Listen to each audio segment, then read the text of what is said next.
संपूर्ण मराठा आरक्षणाच्या संदर्भामध्ये महाराष्ट्र पिंजून काढणारे मनोज जरांगे आपल्यासोबत आहेत. मनोज जरांगे साहेब, मला एक सांगा की 24 तारखेपर्यंतची आपण शासनाला मुदत दिलेली आहे. या मुदतीमध्ये आरक्षण मिळेल असं वाटतंय का आपल्याला? आम्ही मुदत नाही दिलेली, सरकारनं आपल्याकडून मुदत घेतलेली. हे 24 डिसेंबरपर्यंत तुम्ही आम्हाला वेळ द्या, आम्ही महाराष्ट्रातल्या मराठा समाजाला आरक्षण देतो. ज्या नोंदी आहेत त्याच्या आधारावरती देतो.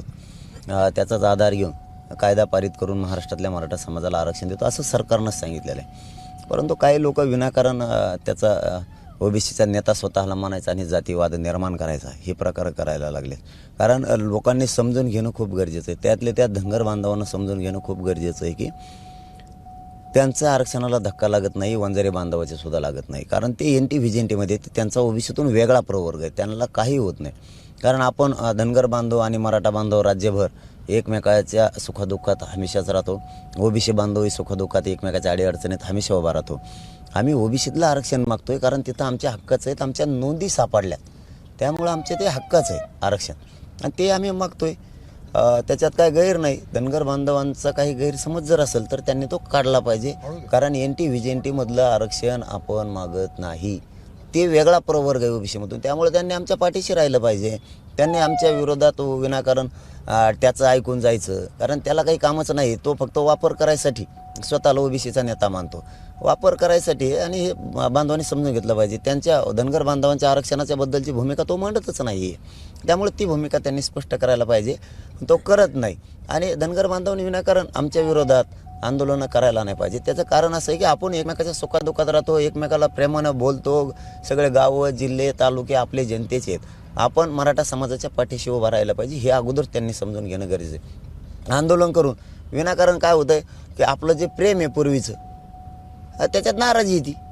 धनगर बांधवांना हे करायला नाही पाहिजे. धनगर बांधवांना माझी विनंती महाराष्ट्रातल्या सगळ्या. जरांगे साहेब, आपण ज्यावेळेला उपोषणाला होते, मंत्री गिरीश महाजन उपोषण सोडण्यासाठी मध्यस्थी करण्यासाठी आलेले होते. काल त्यांचं एक विधान आलेलं आहे समोर की मराठ्यांना सरसकट आरक्षण देता येणार नाही, कोणत्या कायद्यानुसार देणार असा त्यांनी प्रश्न उपस्थित केलेला आहे. त्याचबरोबर हा निर्णय आता न्यायालयाच्या माध्यमातून सोडवावा लागेल अशा पद्धतीची त्यांनी भूमिका व्यक्त केलेली. त्यांच्या या वक्तव्याकडे तुम्ही कसं बघताय? त्यांनी जरा धीराने घेतलं तर बरं होईल, कारण त्यांना एकतर माहीत नाही सरकारचं काय ठरलंय आणि त्यांना माहीत पण आहे, दोन्ही पण माहिती. ते फक्त तोंडावर पांघरून घेतात की मला माहिती नाही म्हणून. त्यांना माहिती आहे. त्यांनी जास्त काय असतं, घटनेच्या पदावर बसलेल्या माणसानं जातीकून ओढायचं नसतं. लय जातीकून ओढणं योग्य नाही गिरीश महाजन साहेबाचं. कारण सरकारने आम्हाला सांगितलेलं आहे आरक्षण आम्ही देणार, हे त्यांनाही माहिती आहे. त्यांनी विनाकारण वातावरण खराब करण्यासारखं बोलायला नाही पाहिजे. एका मराठा समाजात नाराजी पसरत, ठीक आहे, तुम्ही आत्ता गिरीश महाजन साहेब बोलून जातील आत्ता, पण महाराष्ट्रात याचा काय परिणाम होणार आहे याचं सुद्धा काळजी त्यांनी घेतली पाहिजे. कारण आम्हाला आमच्या हक्काचं आम्ही आरक्षण मागतोय आणि त्यांनी आरक्षणाकडून जास्त नाही ओढलं पाहिजे. थोडंसं देवेंद्र फडणवीस साहेबाची भूमिका लक्षात घेतली पाहिजे. देवेंद्र फडणवीस साहेब अडचणीत नाही आले पाहिजे याची बी काळजी घेतली पाहिजे त्यांनी. नुसतंच काहीतरी बोलायचं म्हणून बोललं नाही पाहिजे. इतक्या उच्च मंत्र्यानं असं बोलायचं नाही कधीच की आम्ही देणार नाहीत, बसत नाहीत, कोणत्या कायद्यात बसतंय. कशाला मग वेळ घेतला होता तुम्ही आमच्याकडून? तुम्हीच घेतला होता ना. 1 महिन्याचा वेळ द्या, आम्ही तुम्हाला आरक्षण देतो, ते 8 दिवसात होणार नाही. कशाला बोलता मग? आता एकीकडून असं बोलायचं आणि एकीकडून तसं. सरकार अडचणीत आणायचं आहे का? तुम्हाला देवेंद्र फडणवीस साहेबाला अडचणीत आणायचं असं ठरवलं आहे का तुम्ही अंधारातून? काही मराठ्यांना आरक्षण मिळणार आणि ते आम्ही घेणार. गिरीश महाजन साहेबांना त्यांनी नीट शब्द वापरावेत, हे त्यांना आमची विनंती आहे. कारण मराठ्यांच्या नोंदी सरकारी सापडल्यात, तुम्हाला ओबीसीत आरक्षण द्यावं लागणार. तुम्ही बहाणे सांगू नका विनाकारण. हे प्रकरण खरंच सरकारच्या हातात आहे असं वाटतंय आपल्याला, का न्यायप्रविष्ट आहे असं वाटतंय आपल्याला? न्यायप्रविष्टाचा आमचा काही संबंध नाही. ते आरक्षण आम्ही मागत नाहीत. 50% वरचं कोर्टानं निकाल दिलेला आहे, त्यामुळे सन्मान त्याच वेळेस निकालाचा मराठा समाजाने केलेला आहे. आम्हाला आमच्या हक्काचं ओबीसीमध्ये आरक्षण आहे, ते आमच्या शासकीय नोंदी सापडले, ते आम्हाला पाहिजे, ते आम्ही मिळवणार आहे. मिळवणार म्हणजे मिळवणार. कोणी आडवा येऊ द्या, सरकार, मुख्यमंत्री साहेब आणि दोनही उपमुख्यमंत्री साहेब मराठ्यांना आरक्षण देणार आणि सरसकटच देणार. नसता जड जाईल त्यांना. जरांगे साहेब, एक महत्त्वाचा विषय आपण आरक्षणाचा मुद्दा मराठ्यांच्या संदर्भामध्ये हातामध्ये घेतलेला आहे. अभूतपूर्व प्रतिसाद महाराष्ट्रात मिळतोय. मात्र एक काही सातत्याने काही दिवसांपासून आपण व्यसनाधीनतेपासून तरुणांनी अलिप्त राहावं या संदर्भामध्ये सातत्याने भूमिका मांडतायत. या संदर्भात समाज बाहेर चाललाय, समाजात लोक नावं ठेवायला लागलेत आपल्याला. आपल्या लोकांना नाव ठेवायला लागलेत लोक. काय होतंय त्यानं मित्रपरिवार पाहुणे रावळे गावं हे आपल्याला त्रास द्यायला लागले आणि पेल्यामुळे आपला संसारही सुखी राहत नाही. आणि मग हे प्रेम आहे दादा, हे वैभव कोणाच्या याच्यात नाही येणार. आम्ही आरक्षणाबद्दल नाही बोलत, हे वैभव कोणाच्या नशिबात नाही आहे. माझा मराठा समाज राज्यातला खानदेशमधला विदर्भातला लाखोच्या संख्येने एकत्र झाला. मला याचा प्रचंड अभिमान आहे, कारण माझा समाजात स्वाभिमान जागा झाला, माझा समाज एकत्र झालाय, याचा मला खूप आनंद आहे. खूप आनंद म्हणजे आम्हाला खूप नावं ठेवले जायचे दादा.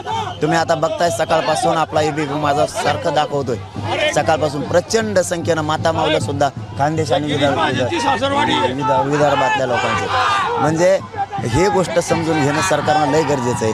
मराठा समाज हा ताकदीनं पेटून उठलाय, ताकदीनं मराठा समाज पेटून उठलाय आणि हे गांभीर्यानं ही मागणी आणि या वेदना मराठा समाजाच्या जाणून घेतल्या पाहिजेत. कारण ही जबाबदारी सरकारची, मुख्यमंत्र्यांची, देवेंद्र फडणवीस साहेबाची.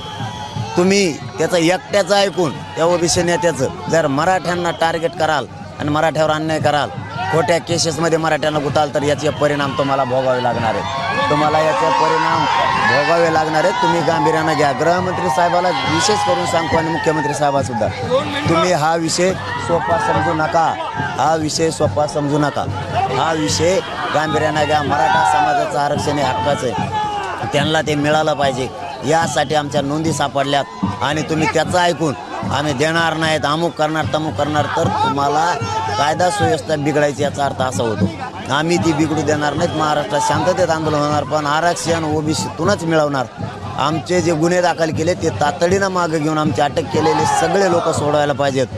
कारण माजलगावचा आमदार जाणून बुजून माजलगावचे लोक गुतवतोय आणि बीड जिल्ह्यातले लोक जाणून बुजून त्या बदनापूरच्या आमदाराच्या म्हणण्यानुसार बीडचा पालकमंत्री गुतवतोय की काय, हे गृहमंत्र्यांनी लक्षात घेऊन सगळे गुन्हे मागं घ्या आणि आमचे लोक धरलेले तुम्ही तातडीनं सोडा. आंतरवाडीतले लोक का अटक केले आमचा मूळ प्रश्न आहे. कारण तुम्ही सांगितलं तो गुन्हे माग घेतो, तुम्ही आणखीन घेतले नाहीत आणि महापुरुषाच्या जाती काढतो, तो ओबीसीचा नेता म्हणून घेतो स्वतःला, त्याचं ऐकून तुम्ही आमच्यावर अन्याय करणार का? हे आम्ही सहन करणार नाही. तुम्ही मुख्यमंत्र्यांनी, गृहमंत्र्यांनी आज एबीपी माझाच्या माध्यमातून त्याला जाहीर आव्हाने खानदेश आणि विदर्भसुद्धा किती ताकदीनं एकवटलाय. तुम्हाला पुढच्या काळात करोडोत या दोनच विभागात मराठा समाज दिसल.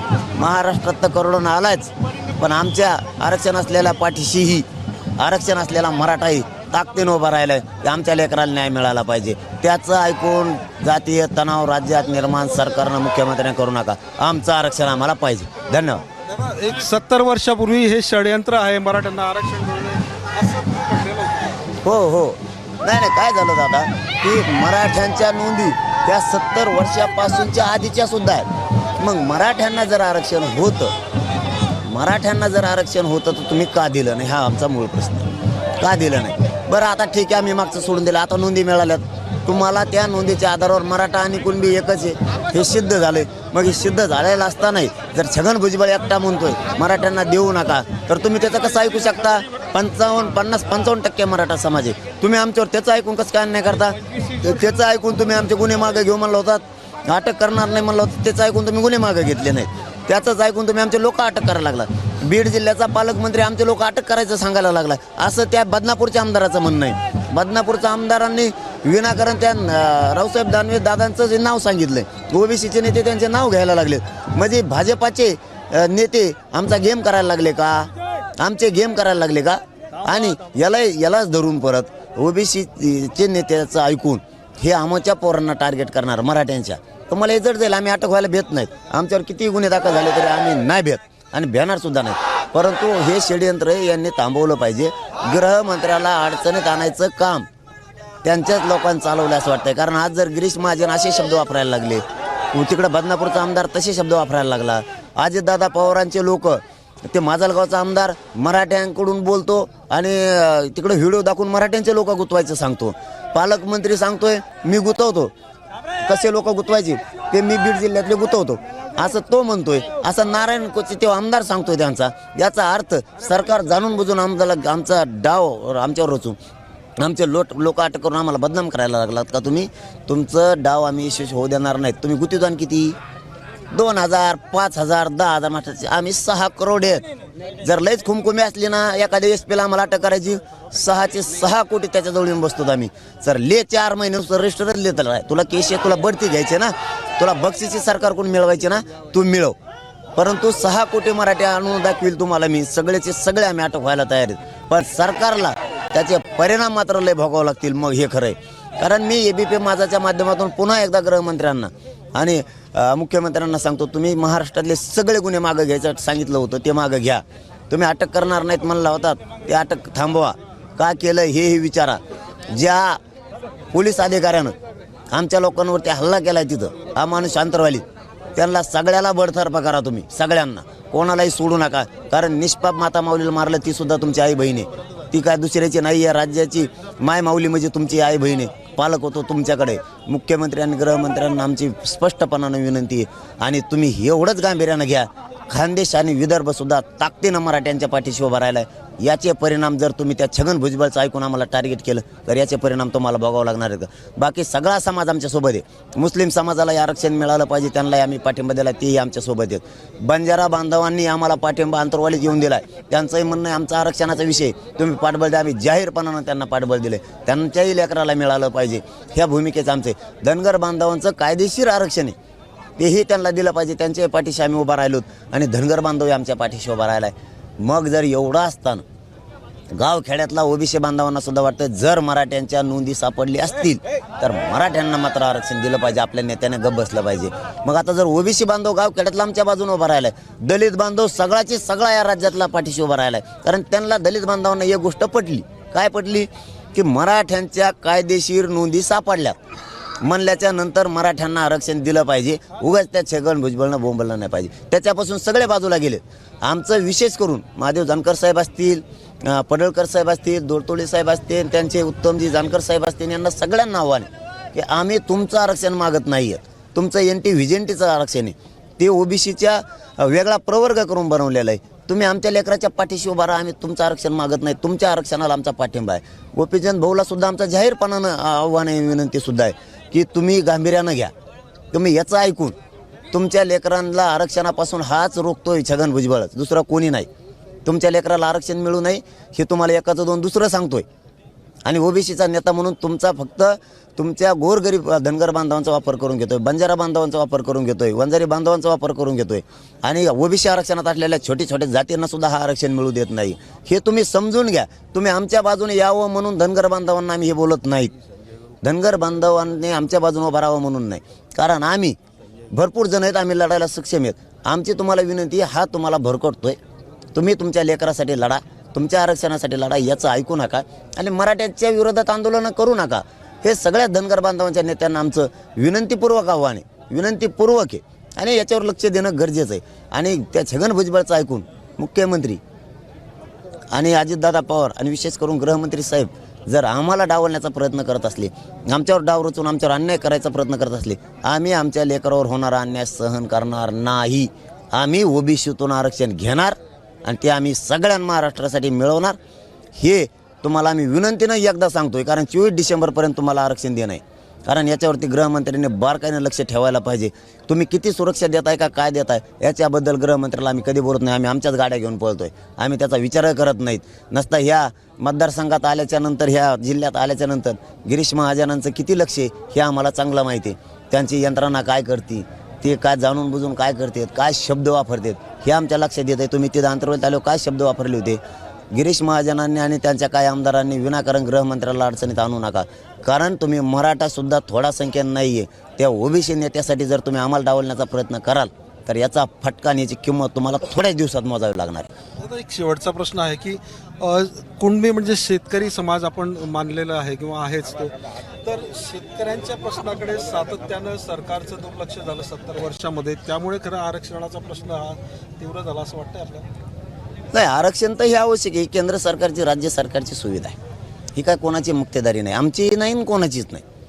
कारण जसं SC STंना आरक्षण दिलं गेलं ती सुविधा आहे, त्याच्या जातीचा काय संबंध नाही आहे. माझा प्रश्न वेगळा होता थोडासा. म्हणजे शेतीमध्ये जर कदाचित सुबत्ता आली असती शेतकऱ्यांच्या दारात तर कदाचित आरक्षणाकडे शेतकऱ्यां कोणी एवढं गांभीर्याने घेतलं नसतं. नाही, असं नाही. ते आवश्यकच आहे शिक्षणासाठी, सगळ्यांसाठीच आवश्यक आहे. परंतु शेती विषयात नेत्यांचे सगळ्यांचीच उदासीनता आहे. यांना विकासच करायचा नाही, नुसतं विकास शब्द वापरायचा आणि शेतकऱ्याला द्यायचं नाही. मी माझ्या डोळ्यानं स्वतः आता खानदेश आणि विदर्भ बघतोय की आम्हाला वाटायचं मराठवाड्यात प्रचंड वाईट परिस्थिती या खानदेशात सुद्धा आहे. यांना काय पाणी आणायला रोग आला का? यांना काय एखादा रोग झाला आहे का? यांना पाण्याची व्यवस्था इथं अडवणूक केली पाहिजे, शेतकऱ्यांना पाणी दिलं पाहिजे. अहो यांच्या मदतीसुद्धा देत नाहीत. मला इथं आल्यावर सांगितलं बऱ्याचशा शेतकऱ्यांनी 1 रुपयाचा तो विमा काढून ठेवला आहे, ते शेतकऱ्यांना देत नाही. शेतकऱ्यांनी जगायचं कसं? आमच्या या शेतकरी मायबापांनी नेमकं जगायचं कसं? तुमच्या बळावरती शेतकरी जिवंत आहे. पाठबळ देईल म्हणून शेतकरी तुमच्याकडे डोळे लावून बघतोय. आज यासमानी संकट पडलंय त्याच्यावरती, सगळ्या पिकांचं नुकसान झालंय. पाऊस न पडल्यामुळे पिकंही नीट आली नाही, तो फाशी घ्यायला लागलाय. आणि तुम्ही हसण्यावरती नेताय का सरकार म्हणून? सहज घेताय काय? चेष्टा करता शेतकऱ्यांची. तुम्हाला शेतकऱ्यांची जाणीव ठेवावं लागणार. शेतकरी तुम्हाला आडवा केल्याशिवाय आता सोडणार नाही यावेळेस. मी म्हणजे मनातून बोलतो, मी का राजकारणी नाही आहे किंवा मी राजकीय डाव टाकत नाही आहे. तुम्हाला आडवं केल्याशिवाय पर्यायच नाही शेतकऱ्याला. कारण तुम्ही शेतकऱ्याचा नरडीचा जर घोट घेणार असाल ना तर शेतकरी तुम्हाला सोडणार नाही. आणि त्या ओबीसी नेत्याचं ऐकून तुम्ही मराठ्यांचा आरक्षणाचा बाबत घात करणार असला आणि आमचं नरडं तुम्ही दाबणार असाल, आम्ही दाबू देणार नाहीत. आम्ही तुमचा कार्यक्रम करायला सज्ज आहेत. कारण आम्हाला आमच्या लेकराला न्याय पाहिजे. आणि सगळा समाज महाराष्ट्रातला दलित बांधवांपासून, मुस्लिम बांधवांपासून, धनगर बांधवांपासून, ओबीसी समाज, गाव लेवलचा सगळा मराठ्यांच्या सोबत आहे आज. आणि हे चित्र आत्ता दिसतंय, तुम्ही पाठीमागच्या गावात सुद्धा दाखवलं. ते सगळ्या जाती धर्माचे झेंडे सुद्धा तिथं होते.